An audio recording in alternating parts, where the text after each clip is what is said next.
Kui sa leidsid kõik keskmised väärtused vahemikku tuulekiiruse kohta ning sisestasid laine kõrgusmeetridest, nüüd märgista terve tabel ära, vajuta hiire parem klõps ja klõpsuta Create List of Points. Kõik punktid nüüd on kantud graafikule. Kui sa neid ei näe, siis sa võid zoomida või välja zoomida.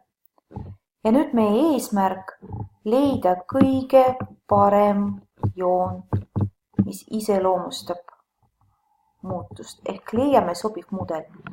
See võiks olla lineaarne, samas me näeme siin, et kui tuleb joon, siis ta ei sobi nii hästi. Ta võiks olla eksponentsiaalne, logaritmiline, astmefunktsioon.